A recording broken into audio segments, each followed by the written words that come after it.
যাই হোক, এখন ঘড়িতে বাজে রাত 10টা 15। এখন থেকে আমি একটা নতুন ভিডিও শুরু করলাম। আমার মায়ের খাওয়া কমপ্লিট হয়ে গেছে। এখানে হাজব্যান্ডের খাবার রয়েছে ঢাকা দেওয়া। দেখো, এখানে ভাত রয়েছে, আলু সেদ্ধ, ডাল। তোমরা জানো আমরা হালকা পাতলা খেতে পছন্দ করি।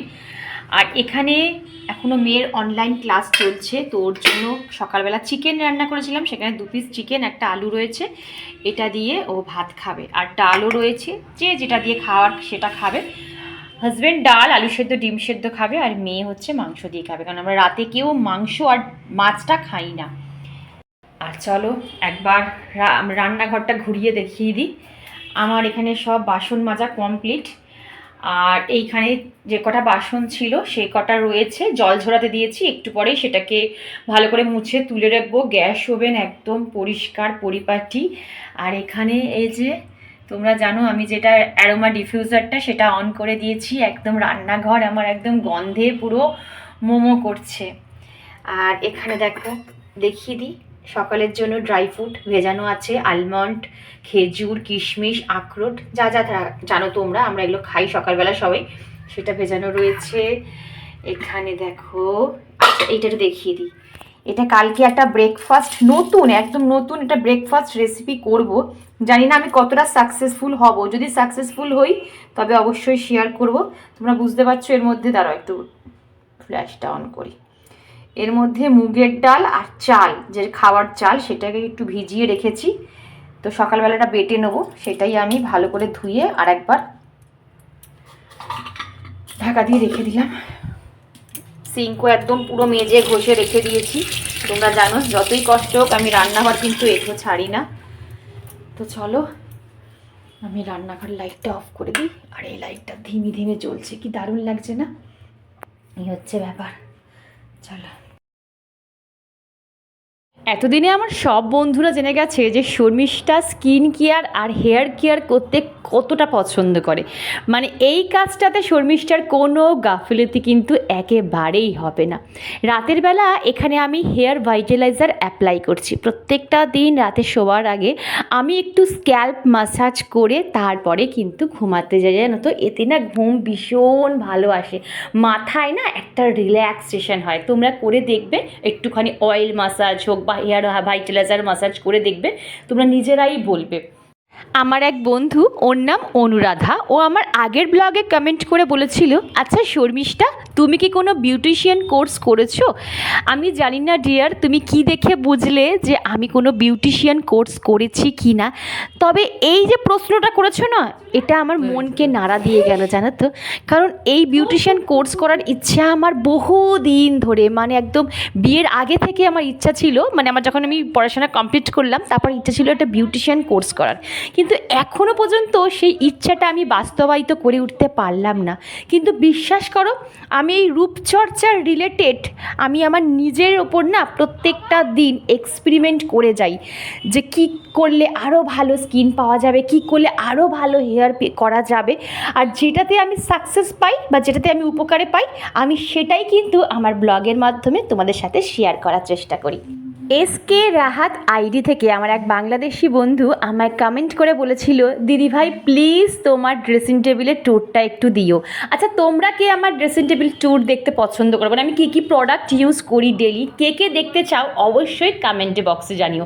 আমি খুব তাড়াতাড়ি এই রিলেটেড একটা ভিডিও বানাতে চাই। প্রায় কোমর ছাড়িয়ে আমার চুল ছিল, মোটা দুটো বেরেনি হতো। তারপর বিয়ের পর যখন মেয়ে হলো, গল ব্লাডার স্টোন হলো, আস্তে আস্তে আমার হেয়ার ফল হতে শুরু করলো। আর যত যত্ন আমার মা আমায় করে দিত চুলে। মানে শ্যাম্পু করতাম না, রিঠা দিয়ে শ্যাম্পু করতাম, মেহেন্দি পাতা বেটে সেটা দিয়ে মা, মানে মেহেন্দি পাতা না, কি বলে মা, আর হেনা কিভাবে মা নিজে তৈরি করতো, সেটাকে খয়ের দিয়ে কত কিভাবে সে মা তৈরি করে আগের দিন রাতে রাখতো। তারপর ডিম ফেটিয়ে চায়ের লিকার দিয়ে কত কি লোহার বাটকার আয়রন দিয়ে এইসব দিয়ে করতাম। এখন তো হয় না, ওই জন্য। আর আমার মেয়েদের তো একটা বেলুনিও না, না আমার এরকম মানে মোটা মোটা গোছের দুটো বেলুনি হতো কোমর অবধি। মানে স্কুলে যখন যেতাম দুটো বেলুনি, মানে আমার বন্ধুরা পর্যন্ত আমার মানে চুল দেখে ফিদা হয়ে যেত, যে তো শর্মিষ্ঠা এত সুন্দর তোর চুল কি করে হলো। কিন্তু ওই ঘরের মধ্যেই ঘরের জিনিস দিয়েই মানে একদম শ্যাম্পু বলো মানে হেনা বলো সব কিন্তু আমরা অত ইউজ করতাম না। ওই রিঠা দিয়ে মার মাথা ঘষে দিত রবিবার করে, মানে সকালবেলা ঘুম থেকে উঠে, নাহলে আমরা অত বড় চুল শোকাতোই না।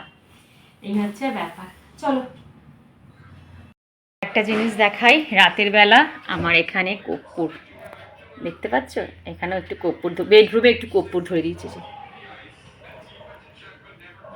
এখানেও কর্পূর ধরে দিয়েছি, দারুণ।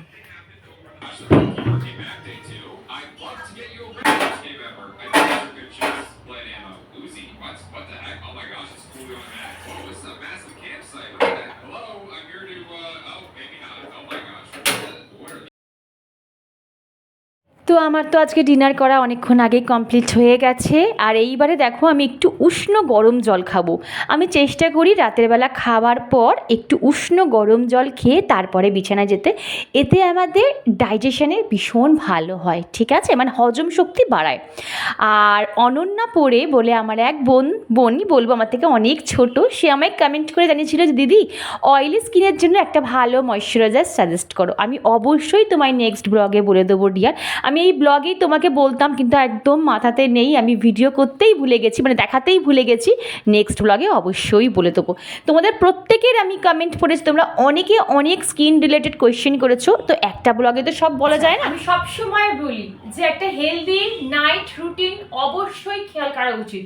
সারাদিনে তুমি যতই আনহেলদি কাজবাজ করো, যাই করো, বাট রাতের বেলা শোয়ার আগে অন্তত 10টা মিনিট একটা হেলদি নাইট রুটিন মানে কি বলবো করা অবশ্যই উচিত, ফলো করা উচিত।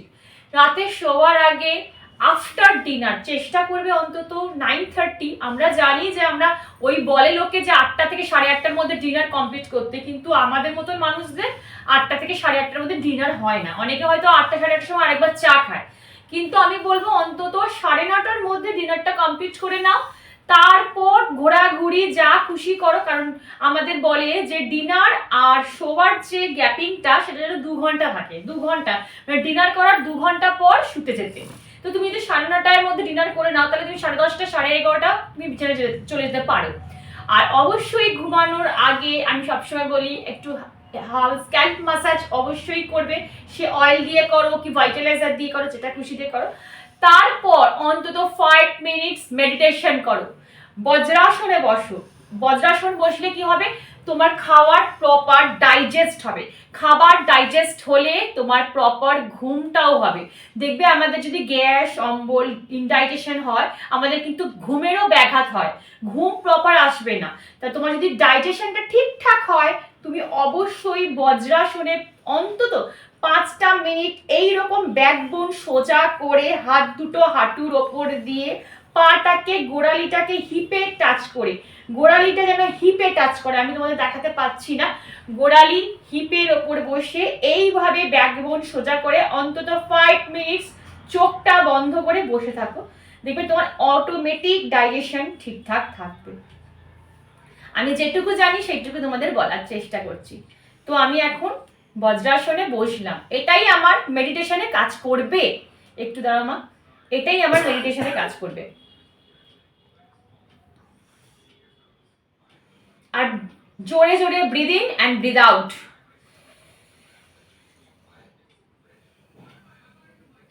আমি তোমাদের সবসময় বলি যে আমি কোনো ট্রেনার বা কোনো স্পেশালিস্ট নই। আমি আমার লাইফে যেটুকু করে উপকৃত হয়েছি আমি সেইটুকুই তোমাদের সাথে শেয়ার করার চেষ্টা করি, যাতে আমার সাথে তোমরাও একটু হলেও উপকৃত হও। আর এই তো এটা হচ্ছে নেক্সট ডের ব্লগ, আবার সকাল থেকে ব্লগটা আমি কন্টিনিউ করছি।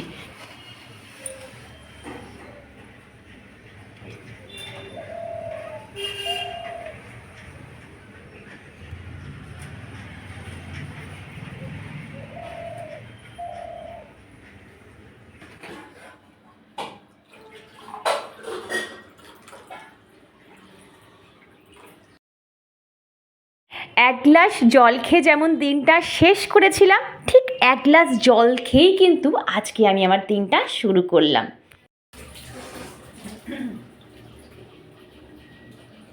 তো তো কালকে যে রাতের ডাল আর চালটা ভিজিয়ে রেখেছিলাম, তো এখন ভাবছি কি বলতো, সকালে উঠে আগে বেটে ব্যাটারটা রেডি করে রেখে দিই। তাহলে কি হবে, একটুখানি মানে থাকবে, এটাকে একটুখানি রেস্টে রাখতে হয়। এটা যতক্ষণ রেস্টে থাকবে ততক্ষণ আমার ঘর ফর ডাস্টিং ক্লিনিং হয়ে যাবে। আর এটা আমি প্রথম ট্রাই করছি, আমি জানি না, আমি তো দেখাতে থাকি, যদি না হয় তোমাদের সেটাও শেয়ার করবো যে আমি পারলাম না। কারণ আমার সত্যি কথা সেইরকম ননস্টিকি প্যান, ফ্রাইং প্যান নেই। এটা সবচেয়ে ভালো হয় ধোসা, যেটা হয় না লোহার তাওয়া যে থাকে, খুব ভালো ওঠে।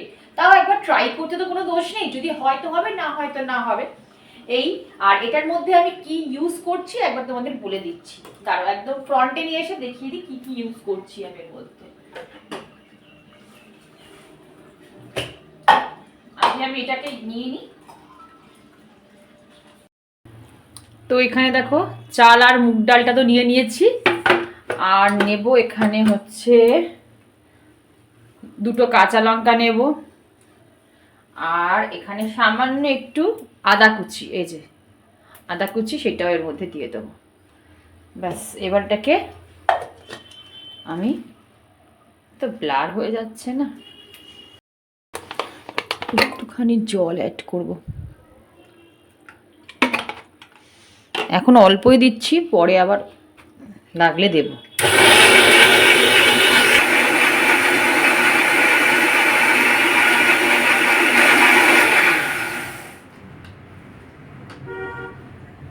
একদম পেস্ট হয়ে গেছে দেখো, আর যতটা পারবে একটু মিহি করে পেস্ট করার চেষ্টা করবে।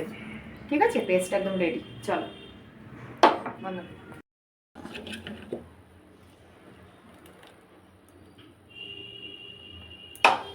এর মধ্যে অ্যাড করব সামান্য একটু বেকিং সোডা, আর অ্যাড করব একটু নুন পরিমাণ মতন,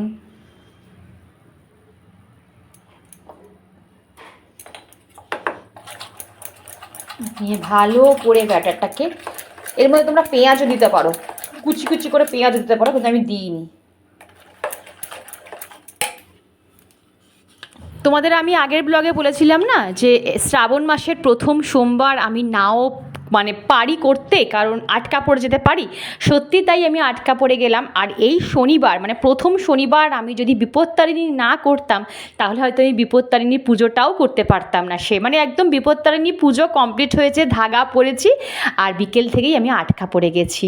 আর এটা ভেবে আমি খুব শান্তি পাচ্ছি, আনন্দ পাচ্ছি যে আদার্স আর সোমবারগুলো, পরপর সোমবারগুলো কিন্তু আমি ভালোভাবে পালন করতে পারবো। হ্যাঁ, যদি মহাদেব সহায় থাকে, উনি দেবাদিদেব, ওনার কথা ছাড়া, ওনার ইচ্ছা ছাড়া আমরা একটা পাও কিন্তু চলতে পারবো না। নর্মাল জাস্ট তরকারি করবো, এই যে আলু, আর এর মধ্যে আমার ফ্রোজেন করা যে কড়াইশুঁটি, সেটার মধ্যে দিয়ে দিচ্ছি।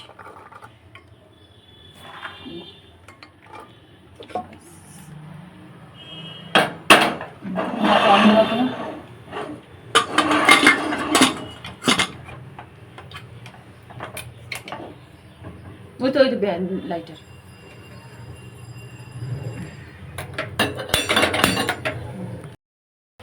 এখানে আলুটা সেদ্ধ হয়ে গেছে, আলু আর কড়াইশুঁটি একেবারে সেদ্ধ হয়ে গেছে, ধোঁয়া উঠছে, বুঝতেই পারছো।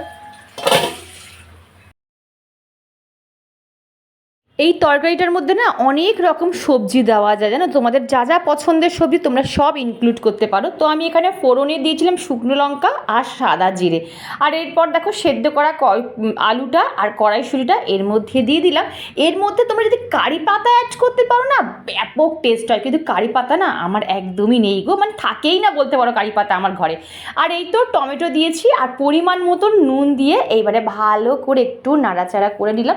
তার উপর দিয়ে দিলাম ধনে পাতা। কিন্তু এখনকার ধনে পাতায় না কোনো গন্ধই নেই, সেই টেস্টটাই নেই, কেন জানি না, আমি পাই না। তো একটু ভালো করে একটু নাড়াচাড়া করে একটু মানে গলা গলা হয়ে যাবে, তার উপর কিন্তু আমি অল্প পরিমাণে জল ঢাললাম, কারণ আমার আলুটা অলরেডি সেদ্ধ করা হয়ে গেছে, তাই অল্প একটু জল ঢাললে কিন্তু এখানে হয়ে যাবে।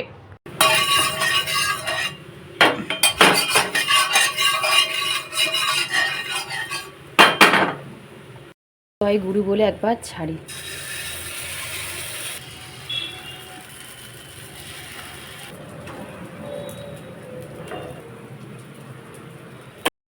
আর দেখো এখানে কিন্তু তরকারিটা হয়ে গেছে, হাজব্যান্ড খেয়ে চলে গেছে। আর আমার এখানে আমি এখানে আপ্পে বানাচ্ছি, এই দেখো মুগ ডালের আপ্পে, দেখেছো? এই যে হয়ে গেছে এটা, দেখি আর একটু বাকি আছে, দেখেছো? এই দেখো গরম তো, তাও আমি উল্টাচ্ছি, আর একটু হবে, একটু ভাপে থাক। তো প্রথমে তোমাদের দেখালাম যে আমি ধোসার মতন একটা জিনিস করলাম, মানে ধোসার টাইপেরই হলো ব্যাটারটা, আর ওখানটা আলু পুর দিয়ে দিয়েছি। এত তাড়াহুড়ো করে, মানে জানো তো এইসব জিনিস না একটু সময় সাপেক্ষ, মানে আস্তে ধীরে ওঠাতে হয়। তো ওঠাতে গিয়ে তো আমি বলছি একটু দাঁড়াও একটু দাঁড়াও, 2 মিনিট দাঁড়াও, মানে ও বাড়িতে আসলে 2 সেকেন্ড দাঁড়াবে না, মানে সাইক্লোন যেমন আসে ঠিক সাইক্লোনের বেগে আসবে আর সাইক্লোনের বেগে বেরিয়ে যাবে। মানে আমি ওই 2 মিনিট দাঁড়াও 2 মিনিট দাঁড়াও, আমি তো ভিডিও কিচ্ছু করতে পারলাম না, তাড়াহুড়ো করে কোনো রকম উল্টে পাল্টে ওকে আমি খেতে দিয়ে দিলাম, ও চলে গেল। আর আমি ভাবছি একটু আপ্পে করে খাবো, আমার না আপ্পেটা বেশ গোল গোল ইডলির মতন, ওটা খেতে খুব ভালো লাগে। তো ওই আপ্পেটা বসিয়েছি, হয়ে গেলে তোমাদের সাথে আজকে আমি পুরোটা দেখাতে পারলাম না, পুরোটাই দেখিয়েছি, শুধু তোলাটা দেখাইনি, আর আপ্পের ব্যাটারটা দেখালাম না। এরপর আমি তো প্রত্যেক দিনই করি, এই জন্য না তোমাদের সাথে আমি ব্রেকফাস্টের কোনো ভিডিও শেয়ার করতে পারি না, কারণ ব্রেকফাস্টটা আমাকে এত তাড়াহুড়োর মধ্যে রেডি করতে হয় না, যদি আমি ক্যামেরা মানে ভিডিও অন করে যদি করতে থাকি তাহলে আমার হাজব্যান্ডের আর ব্রেকফাস্ট খাওয়া হবে না, ও ওইভাবেই রাগমাগ করে চলে যাবে। যখন হাতে সময় থাকে তখন আমি তোমার সাথে শেয়ার করি, আর না হলে পারি না। দেখো আজকে আধখানা মানে অর্ধেক করে অর্ধেক আমি শেয়ার করতে পারলাম না, তাও আমি যেটা করব মানে আমি যেটা খাবো সেটা তোমাদের সাথে শেয়ার করছি। 5 মিনিট দেরি হলেও আমার কোনো অসুবিধা নেই। এই যে হয়ে গেছে আপ্পে, মা খাবে না, আমি এই 1 2 3 4 5 5টা খেলে মোটামুটি হয়ে যাবে আমার। ঠিক আছে, চলো এবার নামাই, নামিয়ে তোমাদের দেখাচ্ছি।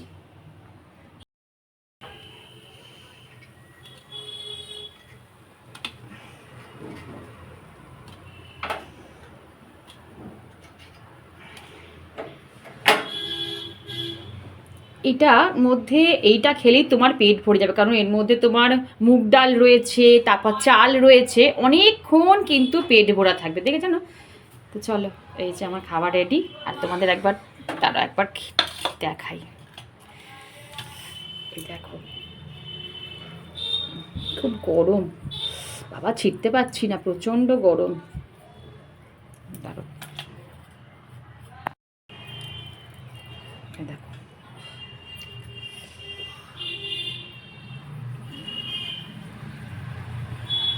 দাঁড়া, আমি মাঝে মাঝে এরকম একটু হেলদি রেসিপি ট্রাই করার চেষ্টা করি, সে ব্রেকফাস্ট হোক লাঞ্চ হোক, আমি নিত্য নতুন রান্না করতে পছন্দ করি।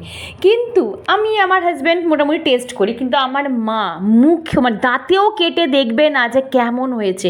ওই একটা মায়ের অভ্যাস চিরাচরিত, যে সকালবেলা উঠে ব্রেকফাস্ট মানেই হচ্ছে চা মুড়ি, জানো তো? সেই অভ্যাসটা মাকে আমি আজও পর্যন্ত ছাড়াতে পারলাম না, যতই সুন্দর সুন্দর আমি ব্রেকফাস্ট করি না কেন, কিন্তু মা কিছুতেই মুখে কাটবে না। আর এখানে আমি জোর করে মায়ের মুখে একটু দিয়ে এলাম যে টেস্টটা করে দেখো। একটা ব্রেকফাস্ট বানাতে গিয়ে কত বাসন মাজতে হয়েছে দেখো, ইডলি মেকার, তারপর হচ্ছে ননস্টিক প্যান, প্রেসার কুকার, সব কিছু। এখানটা আমার রোদ আসে তো শুকিয়ে যাবে, তারপর তুলে নেওয়া যাবে। দেখো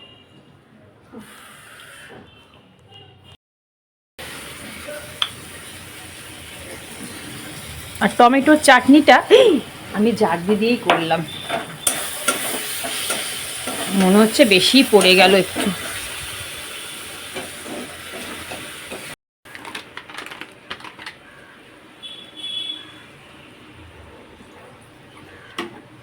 আচ্ছা তোমরা আমায় কমেন্ট করে জানাবে যে তোমরা চাটনি কি একটু জল জলে মানে গ্রেভি গ্রেভি খেতে পছন্দ করো, না একদম টাইট টাইট?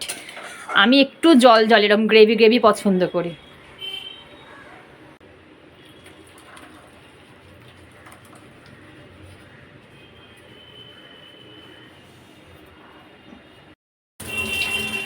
এই দেখো বন্ধুরা, এই যে বড়িগুলো দেখছো, এগুলো একদম হাতের তৈরি বড়ি। দেখো এই দেখো তোমাদের দেখাই, এটা মা এই সাদাটা 2 রকম আছে, নিচেও কিছুটা আছে, দেখো নিচে বোধহয় মুসুর ডালের আর ওপরটা হচ্ছে বিউলির ডালের।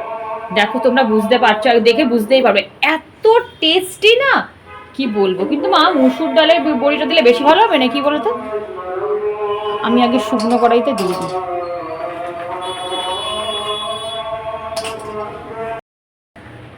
মা আবার এটাকে ভেঙে ভেঙে দিচ্ছে। এই যে দোকানের বড়ি হাত দিয়ে ভাঙা যেত? ভাঙা যায় না। হ্যাঁ, দোকানের বড়ি কিন্তু হাত দিয়ে ভাঙতে পারবে না, কেমন আঠা আঠা শক্ত। মানে দোকান থেকে যে বড়িগুলো কিনি তার থেকে আকাশ পাতাল ডিফারেন্স। এত সুন্দর টেস্ট হয় তরকারিতে, যে কোনো তরকারিতে। অল্প, ব্যাস ব্যাস ব্যাস। সরু রসুনটা দাও। কি দাও? দাও না, দাও।